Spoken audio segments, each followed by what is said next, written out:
सुमाटाक art and education में आपका स्वागत है। आज हम अपने इस वीडियो में देखेंगे सल्तनत कालीन शासन व्यवस्था। केंद्रीय प्रशासन का मुखिया कौन होता था? सुल्तान होता था। केंद्रीय प्रशासन का मुखिया सुल्तान होता था। बलबन एवं अलाउद्दीन के समय अमीर प्रभावहीन हो गए। बलबन एवं अलाउद्दीन के समय अमीर क्या हो गए? प्रभावहीन हो गए। अमीरों का महत्व चरमोत्कर्ष पर था। लोधी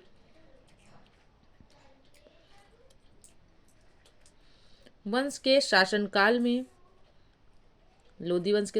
में अमीरों का जो है महत्व चरमोत्कर्ष पर था। मतलब अमीर अपने आप को बहुत ज़्यादा श्रेष्ठ समझते थे। सल्तनत काल में मंत्रिपरिषद को मजलिस ए खलवत कहा जाता था। मंत्रिपरिषद को क्या कहा जाता था सल्तनत काल में?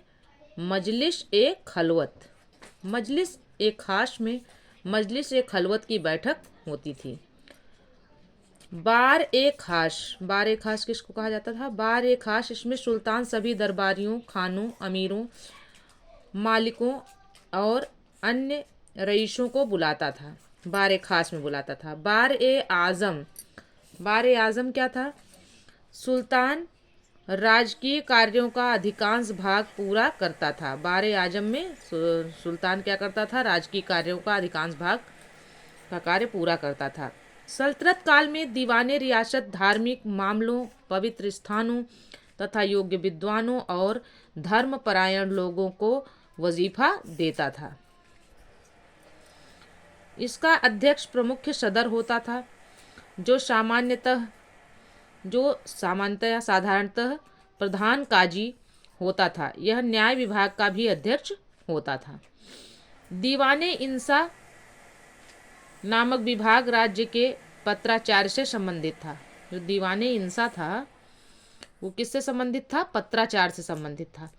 साम्राज्य के विभिन्न भागों में चल रही गतिविधियों की पूर्ण जानकारी के लिए दूतों की नियुक्ति की जाती थी। ये दूत बरीद कहलाते थे। जो दूत थे वो इनके शासनकाल में क्या कहलाते थे? दूत जो है सल्तनत कालीन व्यवस्था में दूत क्या कहलाते थे? बरीद कहलाते थे। शासन के सबसे ज्यादा विश्वास पात्र लोग ही मुख्य बरीद के पद पर नियुक्त किए जाते थे। मंत्री एवं उससे संबंधित विभाग। मंत्री और विभाग। मंत्री यानी वजीर को प्रधानमंत्री, जो प्रधानमंत्री था उसको वजीर कहते थे। राजस्व विभाग का प्रमुख होता था। मुशरिफ ए मुमालिक मतलब महालेखाकार। प्रांतों एवं अन्य विभागों से प्राप्त आय एवं व्यय का लेखा जोखा रखता था। मजमू आदर उधार दिए गए धन का हिसाब रखना। खजीन कोषाध्यक्ष होता था। आरिज ए मुमालिक क्या होता था? दीवान ए अर्ज अथवा सैन्य विभाग का प्रमुख है। सद्र उस सुदूर क्या होता था? धर्म विभाग एवं दान विभाग का प्रमुख होता था। काजी उल कजात क्या होता था? सुल्तान के बाद न्याय का सर्वोच्च अधिकारी होता था। बरीद ए मुमालिक गुप्तचर विभाग का प्रमुख अधिकारी होता था। वकील दर सुल्तान की व्यक्तिगत सेवाओं की देखभाल करता था। दीवान खैरात दान विभाग था। दीवान बंदगान दास विभाग था। दीवान इस्तिहाक पेंशन विभाग था। दीवान इस्तिहाक क्या था? पेंशन विभाग था। आगे देख लेते हैं कुछ विभाग और बनने वाला सुल्तान। एक मिनट, साफ नहीं दिख रहा। देख लेते हैं। दीवान मुस्तखराज वित्त विभाग था। अलाउद्दीन खिलजी। दीवाने को ही कृषि विभाग। मोहम्मद बिन तुगलक, यानी इनकी स्थापना किसने की थी? किसने बनाया था? बनाने वाला सुल्तान। ये विभाग थे, इनको किसने बनाया था? ठीक है। दीवान ए अर्ज सैन्य विभाग बलबन ने बनाया था। दीवान बंदगान फिरोज शाह तुगलक ने बनाया था। दीवान खैरात किसने बनाया था? फिरोज शाह तुगलक ने। यानी दीवान बंदगान, दीवान खैरात और दीवान इस्तिहाक ये तीनों किसने बनाए थे? फिरोज तुगलक ने बनाए थे। आगे देख लेते हैं।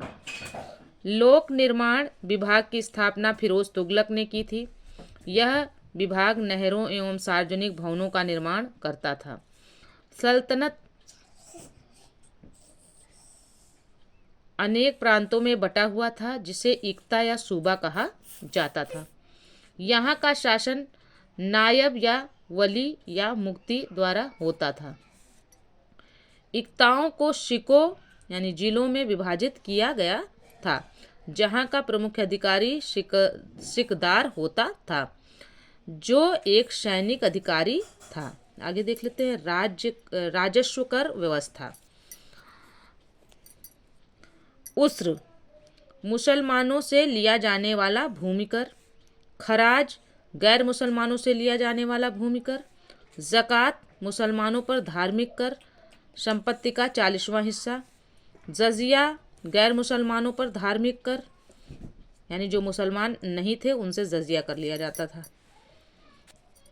नोट खम्स, ये लूटे हुए धन खानों अथवा भूमि में गड़े हुए खजानों से प्राप्त संपत्ति का 1/5 भाग था, जिस पर सुल्तान का अधिकार था, तथा शेष 4/5 भाग उसके सैनिकों अथवा खजानों को प्राप्त करने वाले व्यक्ति का अधिकार होता था। परंतु फिरोज तुगलक को छोड़कर अन्य सभी शासकों ने 4/5 हिस्सा स्वयं अपने लिए रखा।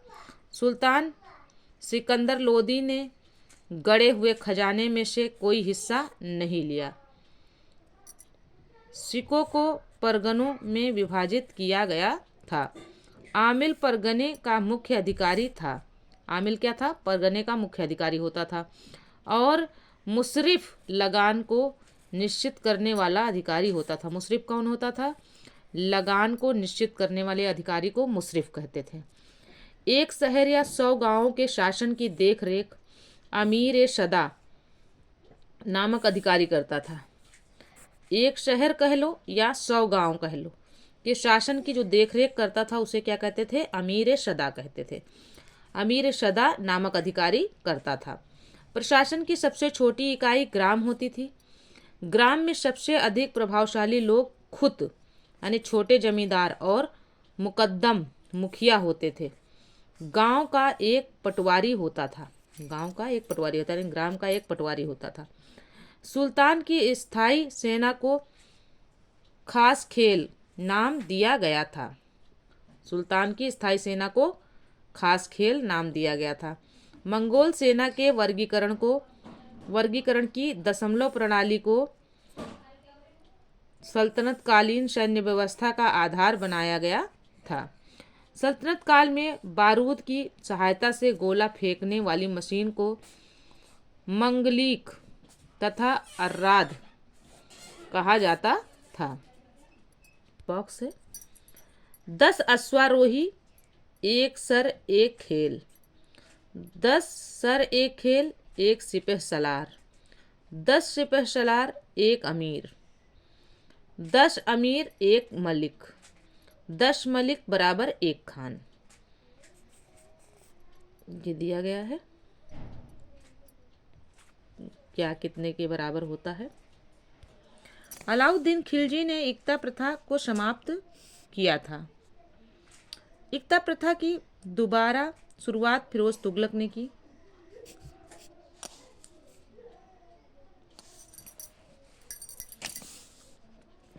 सल्तनत काल में अच्छी नस्ल के घोड़े तुर्की, अरब एवं रूस से मंगवाए जाते थे। हाथी मुख्यतः बंगाल से मंगवाए जाते थे। सल्तनत कालीन कानून शरीयत कानून एवं हदीस पर आधारित था। मुस्लिम कानून के 4 महत्वपूर्ण स्रोत थे: कुरान, हदीस, इज्मा एवं कयास।